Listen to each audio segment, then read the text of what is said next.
समय की बड़ी खबर। अब की बार किसकी सरकार में? दूसरे चरण के मतदान के लिए आज दिग्गजों की किस्मत का होगा फैसला। मुख्यमंत्री ममता बनर्जी भवानीपुर विधानसभा सीट से मैदान में आज ही मतदाता करेंगे फैसला। उनके सामने ताल ठोक रहे हैं शुवेंदु अधिकारी। वो शुवेंदु अधिकारी, जैसा कि मैंने पहले भी बताया, नंदीग्राम से हरा चुके हैं। हालांकि 1700-1800 वोट का खाली फर्क था और जब ममता बनर्जी या भवानीपुर से लड़ी थी पिछले विधानसभा चुनाव में, वहां से हारने के बाद मुख्यमंत्री पद की शपथ लेने के बाद तब लगभग 50 से 55 हजार का वो डिफरेंस था। तो क्या इस बार भी भवानीपुर में यही बड़ी जीत ममता बनर्जी दर्ज कर पाएंगी, ये बड़ा सवाल।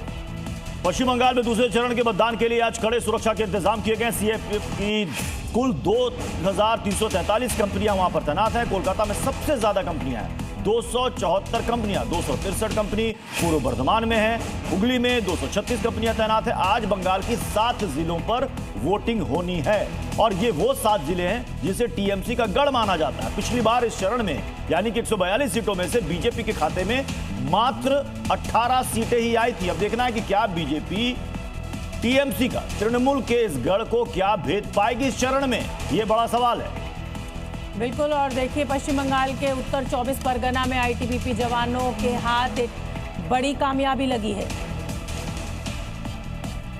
नीरज पांडे का रुख करेंगे। भवानीपुर में नीरज मौजूद हैं और जैसा कि मैंने बताया, प्रमोद भांगर में है, ब्रजेश जगदलपुर में है। नीरज, आप हॉट सीट पर खड़े हुए हैं इस समय, ये तो आपको अंदाजा अच्छी तरह होगा, लेकिन सवाल ये खड़ा होता है कि इस बार शुवेंदु अधिकारी क्या ममता बनर्जी को वही पटकनी दे पाएंगे जो पिछली बार नंदीग्राम में दी थी, या इस बार खेला हुए जो है वो ममता बनर्जी कर देंगे। लेकिन फुटबॉल हमने मोदी जी के हाथ में देख ली है सिक्किम में, तो इस बार खेला किसका होने जा रहा है? भवानीपुर सीट की मैं बात कर रही हूँ।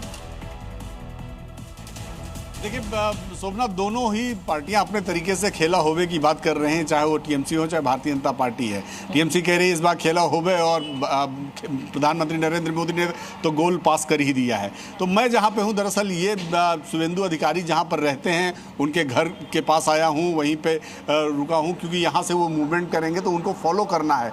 तो देखना है कि यहाँ शुवेंदु अधिकारी का क्या मूवमेंट रहता है। लेकिन बिल्कुल आपने सही कहा कि भवानीपुर सबसे हॉट सीट बनी हुई है, और चूंकि भवानीपुर इसलिए भी कि ममता बनर्जी वहां से कैंडिडेट है और पिछली बार नंदीग्राम से शुवेंदु अधिकारी ने उनको पटकनी दी थी, इसीलिए शुवेंदु अधिकारी ने न सिर्फ नंदीग्राम से अपना पर्चा दाखिल किया है बल्कि भारतीय जनता पार्टी ने उनको भवानीपुर से भी ममता के खिलाफ कैंडिडेट दिया। अब देखना ये होगा कौन किस पर विजय पाता है, लेकिन इतना तय है कि दोनों पार्टियों ने बड़ी तगड़ी जोर आजमाइश की। सारा खेल आंकड़ों का है। पिछली बार करीब 27,000 के आसपास से ममता बनर्जी भवानीपुर से जीती हैं और कहा यह जा रहा है करीब 40,000 से ज्यादा जो फेक वोटर थे इस बार भवानीपुर से कटे हैं। तो कहीं वो आंकड़े फिर से एक बार ममता के खिलाफ। दो बातें हैं यहां से, क्या ममता बनर्जी फिर से चुनकर आएंगी तो उनका वोट प्रतिशत क्या होगा, वो अंतर क्या होगा,